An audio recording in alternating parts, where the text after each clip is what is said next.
कथा थी कि शिव के इच्छा से भाइयों सहित उस दैत्यराज की तथा माई की भी शक्ति पूरी की। अध्याय 2 और 5 कल संपन्न हुआ था। आज की कथा है कि देवों का शिव जी के पास जाकर उनका स्तवन करना, शिव जी के त्रिपुर वध के लिए उदत न होने पर ब्रह्मा और विष्णु को उन्हें समझाना, विष्णु के बताए हुए शिव मंत्र का देवों द्वारा तथा विष्णु द्वारा जप, शिव जी की प्रसन्नता और उनके लिए विश्वकर्मा द्वारा सर्वदेवमय रथ का निर्माण, ताकि उस पर चढ़ के शंकर लगे। व्यास जी ने पूछा, संत कुमार जी, व्यास जी पूछ रहे संत कुमार से, जब भाइयों तथा पूर्ववासियों से तो उस दैत्यराज की बुद्धि विशेष रूप से मोहाच्छत्र हो गई, तब उसके बाद कौन सी घटना घटी? जब सारे मोह में पड़ गए तो फिर क्या हुआ? तो कह रहे हैं कि विभो वह सारा वृत्तांत वर्णन कीजिए। तो संत कुमार जी ने कहा, महर्षि, जब तीनों गुरुओं की पूर्वोक्त दशा हो गई, दैत्यों ने शिव अर्चना का परित्याग कर दिया, भगवान शंकर को भजना छोड़ दिया, संपूर्ण स्त्री धर्म नष्ट हो गया और चारों ओर दुराचार फैल गया, तब भगवान विष्णु और ब्रह्मा के साथ सब देवता कैलाश पर्वत पर गए और सुंदर शब्दों में शिव की स्तुति करी।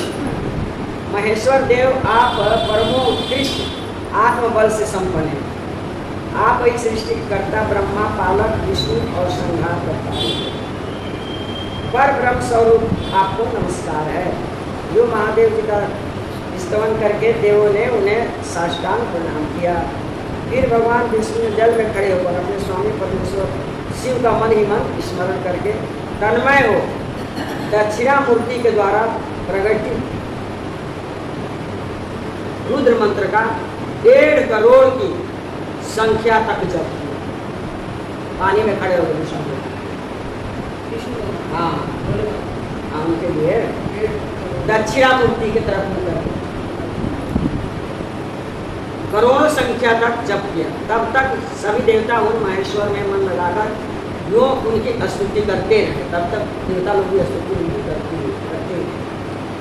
देवों ने कहा, प्रभु, आप समस्त प्राणियों के आत्मस्वरूप कल्याण करता और भक्तों की पीड़ा हरने वाली, आपके गले में नीला चिन्ह है जिससे आप नीलकंठ कहलाते हैं, आप चिद्रूप एवं प्रजेता हैं, आप रुद्र को हमारा प्रणाम है, असुर निकंदन, आप ही हमारी सारी आपत्तियों के निवारण करने वाले, अतः सदा से आप ही हमारी गति है और आप ही सर्वदा हम लोगों के बंदनीय हैं, माता जी की सेवा करते हैं। आप सबके आदि हैं और आप ही अनादि हैं, आप ही अनंत स्वरूप अव्यय प्रभु प्रकृति पुरुष के भी साक्षात दृष्टा और जगदीश्वर है। आप ही रजोगुण, सत्वगुण और तमोगुण के आश्रय से ब्रह्मा विष्णु और के होकर जगत के कर्ता भरता और संहारक हैं। आप ही इस भवसागर से तारने वाले हैं, आप समस्त प्राणियों के स्वामी अविनाशी वरदाता हैं, वाग्मय स्वरूप, वेद प्रतिपाद और वाचकता से रहित हैं, योग वेता योगी, आप किसान से मुक्ति की याचना करते हैं, आप योगियों के हृदय कमल की करीणिका पर विराजमान रहते हैं, वेद और संत जन कहते हैं कि आप पर ब्रह्म स्वरूप, तत्व रूप, तेजो राशि और परात्पर हैं। आप सर्वव्यापी, सर्व आत्मा और त्रिलोकी के अधिपति भाव इस जगत में जिसे परमात्मा कहा जाता है वह आप ही हैं। जो कुछ है सब आप ही हैं, आप ही हैं। जगत गुरु इस जगत में जिसे देखने, सुनने, स्तवन करने तथा जानने योग्य बताया जाता है और जो अणु से भी सूक्ष्म तथा महान से भी महान, बड़े से बड़ा, छोटे से छोटा, वह आप ही हैं। आप चारों ओर हाथ, पैर, नेत्र, सिर, मुख, कान और नाक वाले हैं, अतः आपको चारों ओर से नमस्कार है। सर्वव्यापी, आप सर्वज्ञ, सर्वेश्वर, अनावृत और विश्वरूप हैं। आप विरूपाक्ष को सब ओर से अभिवादन है। आप सर्वेश्वर, सर्वाध्यक्ष, सत्यमय, कल्याणकर्ता, अनुपम, मैं और करोड़ों सूर्य के समान प्रभावशाली है। आपको हम चारों ओर से दंडवत प्रणाम करते हैं प्रभु। विश्व आराध्य, आदि अंत शून्य, 26वें तत्व, नियामक रहित तथा समस्त प्राणियों को अपने अपने कार्य में प्रवृत्त करने वाले आपको हमारा सब ओर से प्रणाम। आप प्रकृति के भी प्रवर्तक हैं, सबके प्रपितामह भी हैं, दादा परदादा सब आप ही हैं। हाँ, और समस्त शरीरों में व्याप्त हैं। आप परमेश्वर को हमारा नमस्कार है। श्रुतियाँ तथा श्रुति तत्व के ज्ञाता विज्ञजन आपको वरदायक, समस्त भूतों में निवास करने वाला स्वयंभू और श्रुति तत्व वज्ञ कहलाते हैं। नाथ, आपने जगत में अनेकों ऐसे कार्य किए हैं जो हमारी समझ से परे है, इसलिए देवता, असुर, ब्राह्मण और अन्य स्थावर जंगम भी आपकी सब शंभो त्रिपुरवासी दैत्यों ने हमें प्राय नष्ट कर रखा, नष्ट सा कर डाला है। अतः अब शीघ्र ही उन असुरों का विनाश करके हमारी रक्षा कीजिए, क्योंकि देव वल्लभ हम देवों के एकमात्र आप ही गए और कोई है ही नहीं। परमेश्वर इस समय वे आपकी माया से मोहित हो गए हैं। अतः प्रभु वे भगवान विष्णु द्वारा बताई हुई युक्ति के चक्र में फंसकर सारा धर्म कर्म छोड़ दिया। अब वो पूजा कर ही नहीं रहे, धर्म कमा रहे हैं। भक्त वस्तल हमारे सौभाग्यवश इस समय उन दैत्यों ने संपूर्ण धर्मों का परित्याग कर दिया है और नास्तिक शास्त्र का आश्रय ले धर्म शरणदाता, आप सदा से देवताओं का कार्य करते आए हैं, इसीलिए आज भी हम लोग आपके शरण पत्र हैं, शरणापन्न हुए हैं। अब आपकी जैसी इच्छा हो वैसा। संत कुमार जी कहते हैं, मुनिवर, इस प्रकार महेश्वर का स्तुति करके देवगण दीन भाव से अंजलि बांधकर सामने खड़े हो गए। उस समय उनके मस्तक झुके हुए थे। इस प्रकार जब सुरेंद्र आदि देवों ने महेश्वर की स्तुति की और विष्णु ने ईशान संबंधी मंत्र का जाप किया, तब सर्वेश्वर भगवान शिव प्रसन्न हुए और वृषभ पर सवार हो वहीं। उस समय पार्वती पति शिव का मन प्रसन्न था। उन्होंने नंदीश्वर के पीठ से उतरकर विष्णु का आलिंगन किया। फिर वे नंदी पर हाथ टेक कर खड़े हुए और संपूर्ण देवताओं की ओर कृपा भरी दृष्टि से देखकर गंभीर वाणी में श्री हरि से बोले, भगवान विष्णु से बोले। शिव जी ने कहा, देव श्रेष्ठ, उन अधर्म निष्ठ दैत्यों के तीनों पुरों को मैं नष्ट कर डालूंगा। तीनों भाइयों के देश थे, लोहा थे, सोना थे, चांदी थे, हाँ, इसमें संशय नहीं है। परंतु वे महादैत्य मेरे भक्त थे और उनका मन सुदृढ़ रूप से मुझ में लगा था, बिल्कुल इस चक्कर के लगाए थे मैंने, लगा रहता था। अतः यद्यपि इस समय उन्होंने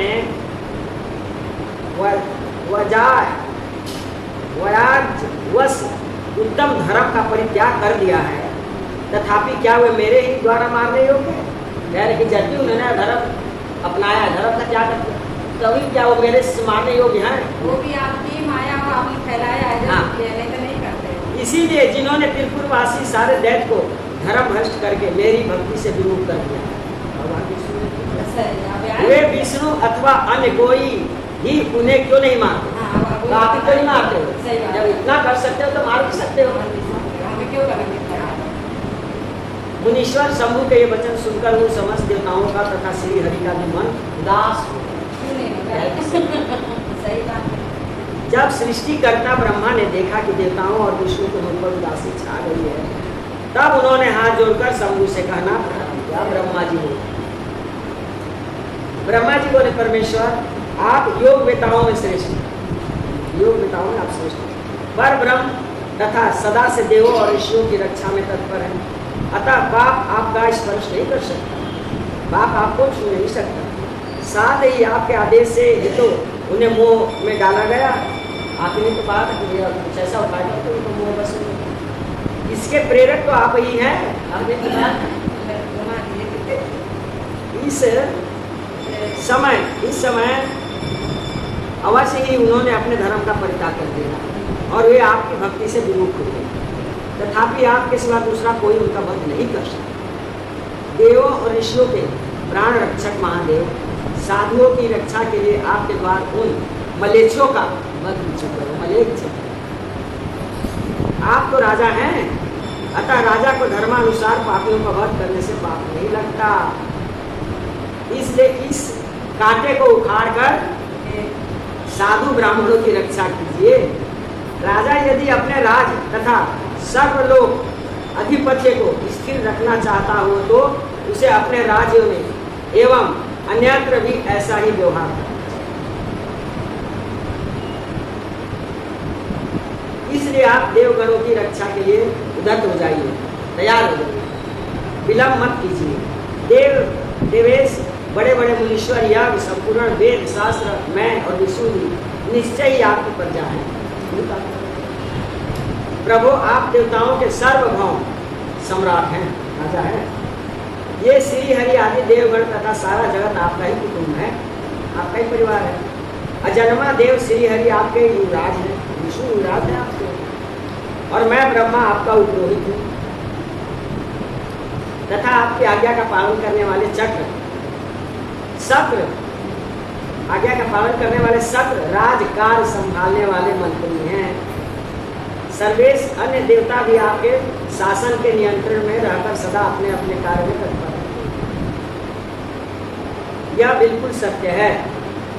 अब संत कुमार जी कहते हैं, व्यास जी, ब्रह्मा की यह बात सुनकर सुरपालक परमेश्वर शिव का मन प्रसन्न हो गया। तब उन्होंने ब्रह्मा जी से कहा, शिव जी बोले, ब्राह्मण, यदि आप मुझे देवताओं का सम्राट बतला रहे हैं तो मेरे पास उस पद के योग्य कोई ऐसी सामग्री तो है ही नहीं। जो पद दे रहे हो तो उसके मुताबिक चीज भी तो होनी चाहिए मेरे पास। कैसे लड़ाई करो? कैसे करूँगा?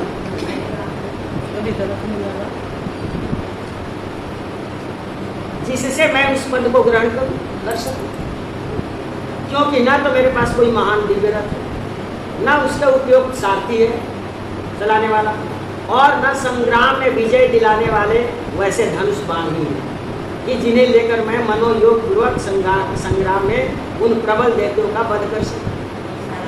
सम्राट तो बना दिया कुछ भी नहीं। नंदी पे कैसे लड़ाई करें? कैसे लड़ाई? यूँ पाकर वो चुप हो गए, परंतु शिव जी को शीघ्र प्रस्तुत होते न देखकर समस्त देवता कश्यप आदि ऋषि अत्यंत व्याकुल तथा दुखी हो गए। तब भगवान हरि ने उनसे कहा, भगवान विष्णु बोले, देवो तथा मुनियों, तुम लोग क्यों दुखी हो रहे हो? हम तो है ही, मना ही लेंगे, और क्यों दुखी हो? तुम्हें अपने सारे दुख का परित्याग कर देना चाहिए। अब तुम सब लोग आदरपूर्वक मेरी बात सुनो। देवगण, तुम ही लोग विचार करो कि महान पुरुषों की आराधना सुख साध्य नहीं होती। महान पुरुषों की आराधना सरल नहीं होती, बहुत कठिन होती है, साध्य नहीं होती, सहज नहीं होती, सुख साध्य नहीं होती। मैंने ऐसा सुना है कि महदारा धन में पहले महान कष्ट झेलना पड़ता है, पीछे भक्त की दृढ़ता देकर इष्ट देव अवश्य प्रसन्न। तो भाई तब करना पड़ता है ना, कष्ट सहना पड़ता है ना, धन कमाने के लिए भी तो, किसी भी चीज के लिए, तब पीछे कुछ मिलता है, अवश्य प्रसन्न। परंतु शिव तो समस्त गणों के अध्यक्ष तथा परमेश्वर हैं, ये तो आशुतोष ही ठहरे। अतः पहले ओम का उच्चारण करके फिर नमः का प्रयोग करें। ओम नमः, फिर शिवाय कहकर 2 बार शुभम का उच्चारण करें। उसके बाद 2 बार गुरु का प्रयोग करके फिर शिवाय नमः।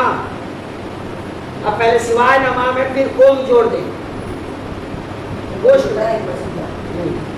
ऐसा करने से ओम नमः शिवाय शुभम शुभम गुरु गुरु शिवाय नमः ओम, यह मंत्र बनता है।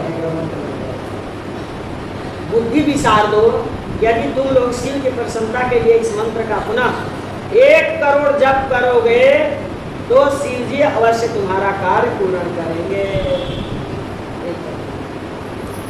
बोले प्रभावशाली श्री हरि ने जब यूं कहा तब सभी देवता पुनः शिव आराधना में लगे। तत्पश्चात श्री हरि भी देवों तथा मुनियों के कार्य की सिद्धि के हेतु शिव में मन लगाकर विशेष रूप से विधिपूर्वक जप में तत्पर। मुनि श्रेष्ठ इधर देवगण धैर्य संपन्न हो बारंबार शिव शिव जो उच्चारण करते हुए 1 करोड़ जप करके सामने खड़े हुए। इसी समय स्वयं साक्षात शिव पूर्वोक्त स्वरूप धारण करके प्रकट हो गए और यूँ कहने लगे। शिव श्री शिव जी बोले, हरे ब्राह्मण देवगण तथा उत्तम व्रत का पालन करने वाले नहीं, मैं तुम लोगों के इस जप से प्रसन्न हो गया हूँ, अतः अब तुम लोग अपना मनोवांछित वर मान लो। देवताओं ने कहा, देवादिदेव कल्याण करता जगदीश्वर, यदि आप हम पर प्रसन्न हैं तो देवों की विकलता का विचार करके शीघ्र ही त्रिपुर का संहार कर दीजिए, जल्दी ही मार दीजिए। परमेश्वर आप दीनबंधु तथा कृपा की खान हैं। आपने सदा से हम देवताओं की बारंबार विपत्तियों से रक्षा की है, अतः इस समय भी आप हमारी रक्षा कीजिए। संत कुमार जी कहते हैं, ब्राह्मण तब ब्रह्मा और विष्णु सहित देवों की यह बात सुनकर शिव जी मन ही मन प्रसन्न हुए और पुनः इस प्रकार बोले। महेश्वर ने कहा, हरे ब्राह्मण देवगण तथा मुनियों, अब त्रिपुर को नष्ट ही हुआ संत, तुम लोग आदर पूर्वक मेरी बात सुनो गोष्ठ में और उसके अनुसार कार्य करो। मैंने पहले जिस दिव्य रथ सारथी धनुष और उत्तम बाण को अंगीकार किया है वह सब शीघ्र ही तैयार करो। आप फटाफट करो। विष्णु तथा विदेह निश्चय ही तुम दोनों त्रिलोकी के अधिपति हो, इसलिए तुम्हें चाहिए कि मेरे लिए प्रयत्न पूर्वक सम्राट के योग सारा उपकरण प्रस्तुत कर दो। राजा बनाया तो सारा सामान दो। हाँ, तुम दोनों सृष्टि के सृजन और पालन कार्य में नियुक्त हो। ब्रह्मा से रचते हैं, वो पालन करते हैं विष्णु। अतः त्रिपुर को नष्ट हुआ समझकर देवताओं की सहायता के लिए यह कार्य अवश्य करो। यह शुभ मंत्र पुष्प जिसका तुम लोगों ने जप किया है महान पूर्णमय तथा मुझे प्रसन्न करने वाला है। यह मुक्ति का दाता, संपूर्ण कामनाओं का पूरक और शिव भक्तों के लिए आनंदप्रद है। यह स्वर्गकामी पुरुषों के लिए धन यश और आयु की वृद्धि करने वाला है। यह निष्काम के लिए मोक्ष तथा साधन करने वाले पुरुषों के लिए मुक्ति का साधक है। जो मनुष्य पवित्र होकर सदा इस मंत्र का कीर्तन करता है, सुनता है अथवा दूसरों को सुनाता है, उसकी सारी अभिलाषाएं पूर्ण हो जाती है। संत कुमार जी कहते हैं, उन्हें परमात्मा शिव की यह बात सुनकर सभी देवता परम प्रसन्न हुए और ब्रह्मा तथा विष्णु को तो विशेष आनंद प्राप्त हुआ। उस समय विश्वकर्मा ने शिव के आज्ञा अनुसार विश्व के हित के लिए एक सर्वदेवमय तथा परम शोभन दिव्य रथ का निर्माण किया। बोलिए शिव शंकर भगवान की जय। अध्याय 6 और 8 संपन्न हुआ। अब कथा आ रही है कि सर्वदेवमय रथ का वर्णन। अब रथ तो देंगे ना भाई, उसका वर्णन करेंगे।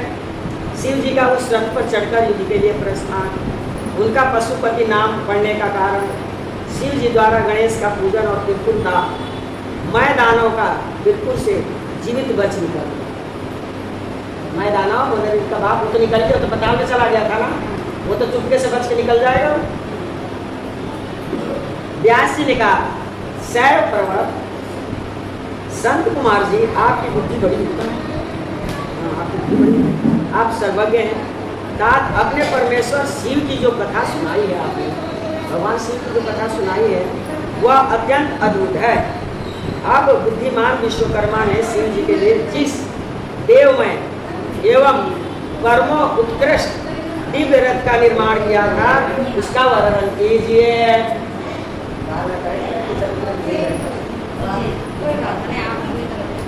सूर्य कहते हैं, मुने व्यास जी की यह बात सुनकर मुनीश्वर संत कुमार शिव जी के चरण कमलों का स्मरण करके बोले।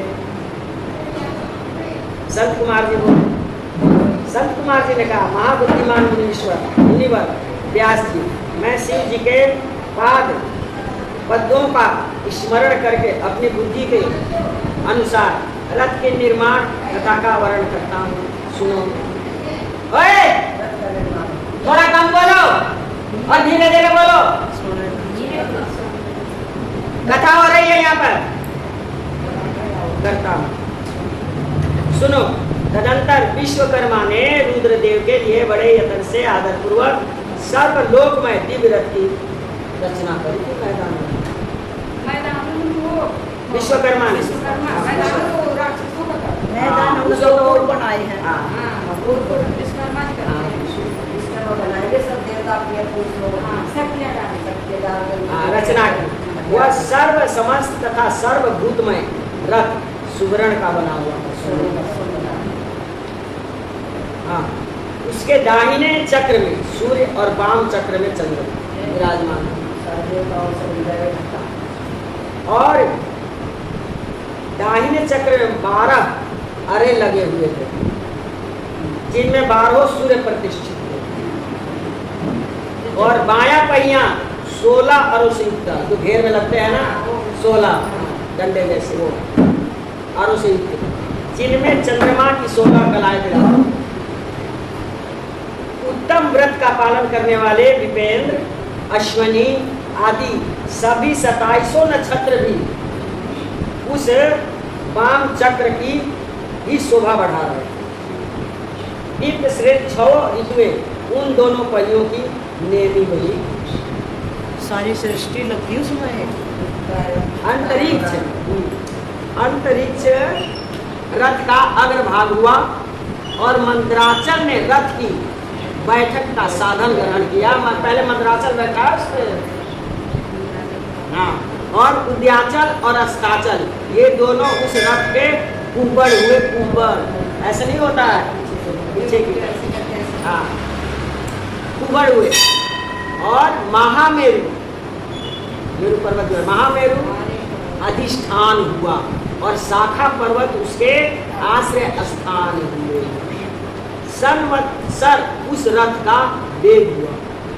पर्वत उत्तरायण और दक्षिणायन दोनों लोक धारक मुहूर्त बनभूर रस्सा कोष में कलाएं उसकी कीले हुई।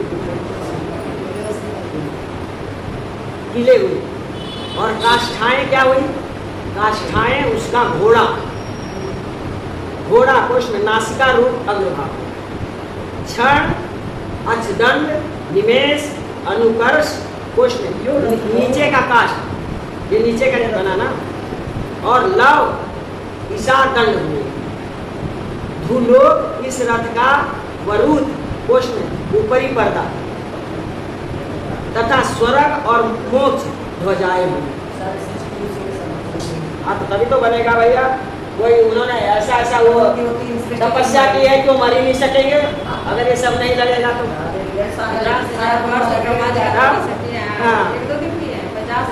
तब अभ्रमु एवरात की पुष्प पत्नी, अभ्रमु एवरात हाथी की पत्नी का नाम है। एवरात हाथी नहीं है इसका, इंद्र का, उसकी पत्नी का नाम है क्या? संत सलाम अभ्रमु। अभ्रमु नहीं, भ में र, फिर म, फिर छोटा उनकी मंत्र अभ्रमु। एवरात की पत्नी और कामधेनु जुए के अंतिम छोर पर स्थित हुआ। कामधेनु गाय, उसमें वो हुई। और अंतिम छोर पर स्थित हुआ। अव्यक्त कोष में प्रकृति उसका ईसादन, बुद्धि नडवल, अहंकार कोना, एक कोने में चला जाता।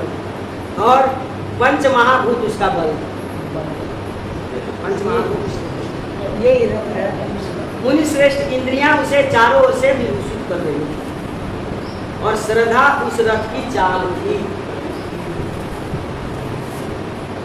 उस समय वेदों के 6 अंग ही उसके भूषण और पुराण, न्याय, मीमांसा तथा धर्मशास्त्र उपभूषण।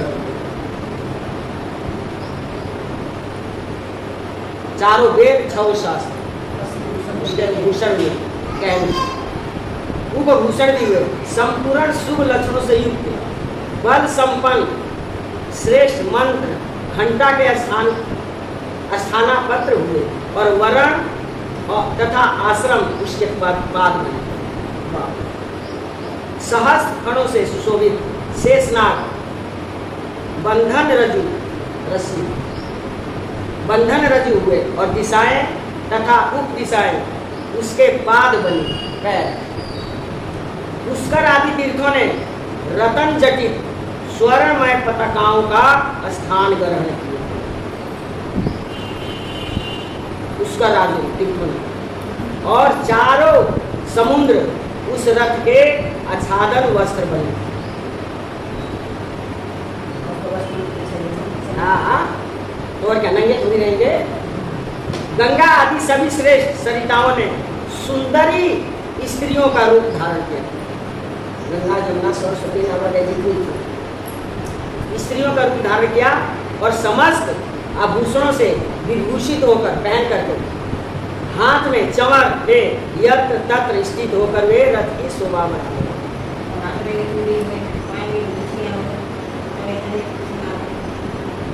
आवह आदि सातों वायुओं ने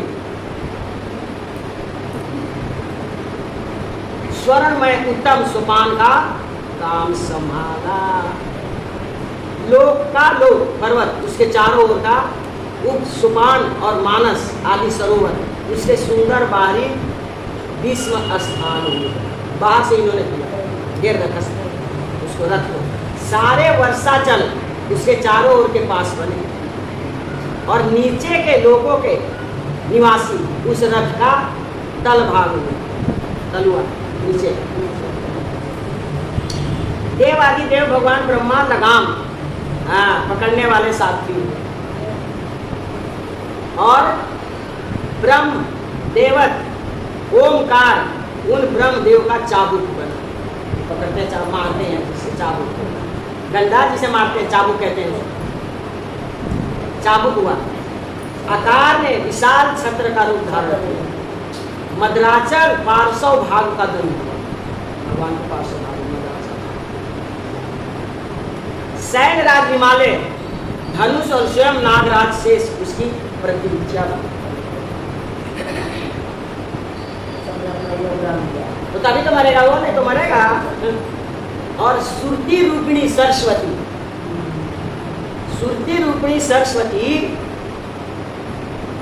देवी उस धनुष की घंटा हो, टंकार करने वाला, शोर करने वाला, आवाज करने वाला। और महातेजस्वी विष्णु बाण तथा अग्नि उस बाण के नोक बने, आगे वाला भाग जो। उन्हें चारों वेद उस रथ में जूतने वाले 4 घोड़े कहे गए। इसके बाद शेष बची हुई ज्योतियां, जो कुछ बच गया शेष हुई ज्योतियां उन अश्वों की आभूषण हुई। जगमगा गया घोड़ा ज्योतियों से, अश्वों की आभूषण। विशेष उत्पन्न हुई वस्तुओं ने सेना का रूप धारण किया। और भी जो वस्तुएं उत्पन्न हुई थी उन्होंने वो सेना बनी। हाँ वो तो ज्योतियों से चमक गया। और जो विशेष जो उत्पन्न हुई थी और भी वो उत्पन्न हुई वस्तुओं ने सेना का रूप धारण किया, सेना बन गई। हाँ वस्तुओं ने सेना का रूप धारण किया। और हवा वायु ने क्या करा, बाजा बजाने वाले और बाजा बजाने वाले और व्यास आदि मुख्य ऋषि क्या हुए, वाह वाह करने वाले। मुनीश्वर अधिक कहने से क्या लाभ, मैं ये संक्षेप में बताइए। मैं संक्षेप में ही बतलाता हूँ कि ब्रह्मांड में जो कुछ वस्तु थी वह सब उस रथ में विद्यमान। ये ब्रह्मांड की वस्तुएं हैं। अभी धरती की तो इस प्रकार बुद्धिमान विश्वकर्मा ने ब्रह्मा और विष्णु की आज्ञा से उस शुभ रथ का तथा रथ सामग्री का निर्माण किया था।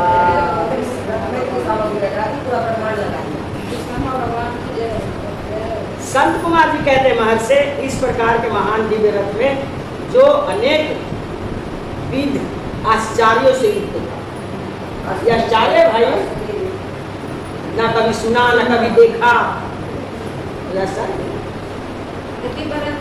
लड़ाई कर लो जब जब आ गई है ये तो इस रथ का अर्थ ही दूसरा है। वो ये देखने वाला रथ थोड़ा है। आश्चर्यों से युक्त था। वेद रूपी अश्वों को, जो वेद थे चारों, जो घोड़े बने थे, वेद रूपी अश्वों को जोत कर ब्रह्मा ने उसे सिंह को समर्पित कर दिया। जा हो गया तैयार रथ। शंभु को निवेदित करने के पश्चात हाँ, जो विष्णु आदि देवों के समाननीय एवं त्रिशूल धारण करने वाले हैं, उन देवेश्वर की प्रार्थना करके ब्रह्मा जी उन्हें उस रथ पर चढ़ाने लगे। किसको? भोले बाबा को। हाँ, ब्रह्मा जी चढ़ाने लगे। तब महान ऐश्वर्यशाली सर्वदेवमय शंभु रथ सामग्री से युक्त उस दिव्य रथ पर आरूढ़ हुए, चढ़ गए। उस समय ऋषि देवता गंधर्व नाग लोकपाल और ब्रह्मा विष्णु जी उनकी स्तुति करते। इसमें गणेश जी का नाम नहीं आया। नहीं आया तो है, रथ पीछे। चल लगा नहीं। हाँ, हाँ, रथ नहीं चलेगा। हाँ, नाग लोकपाल और ब्रह्मा विष्णु भी उनकी स्तुति कर रहे थे। गान विद्या तो है, गान विद्या विशारद अप्सराओं के गण उन्हें घेरे हुए, जो अप्सराएं गान विद्या में निपुण है, घेरे हुए। सारथी के स्थान पर ब्रह्मा को देकर उन वैरदायक शंभु की विशेष शोभा। लोक की सारी वस्तुओं से कल्पित उस रथ पर शिव जी चढ़ ही रहे थे कि वेद संभूत वे घोड़े सिर के बल भूमि पर गिर पड़े।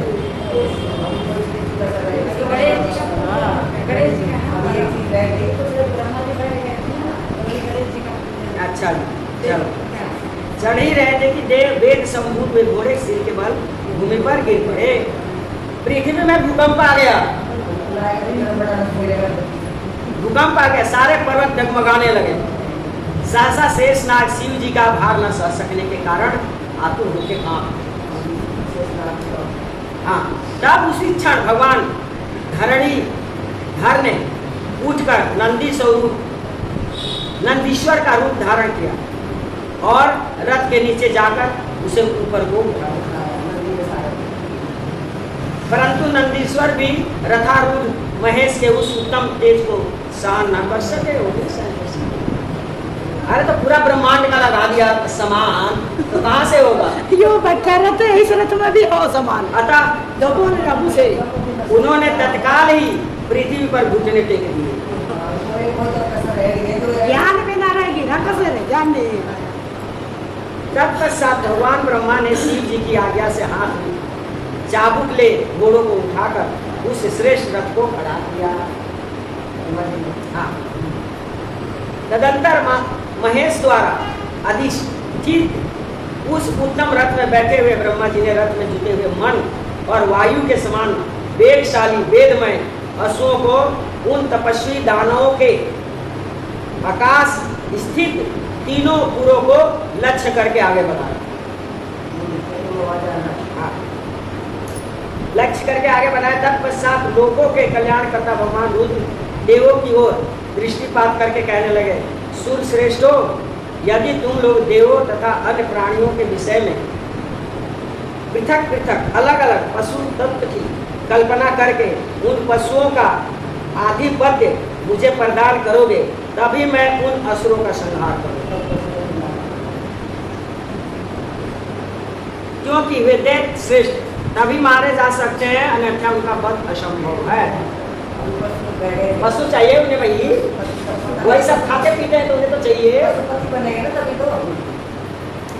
संत कुमार जी कहते हैं, मुने अगाध बुद्धि संपन्न देवादिदेव भगवान शंकर की यह बात सुनकर सभी देवता पशु तो के प्रति संकित हो उठे। अभी को शंका हो गई, ये क्या कहेंगे? पशु मांग रहे हैं जिससे